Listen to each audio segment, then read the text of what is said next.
What happens when you take the Serenity Sweater and mash it with a laundry day tee? You get yourself a reversible Serenity.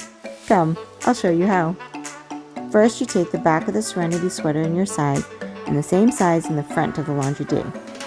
Take the corner of the laundry day and match it to the notch of the Serenity. Line up your side. Trace the line and add a 1/2 inch hem allowance. Cut your pattern piece. Cut the fabric and cut all the pieces and sew as directed.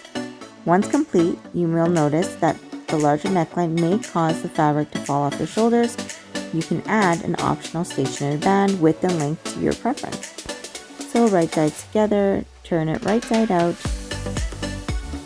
and lastly, tack the band to your shoulder seam. Now we're done. Now you can wear your Serenity Sweater with an open back, or reverse it and wear it with the opening in the front. It's a 2-for-1 deal. Enjoy!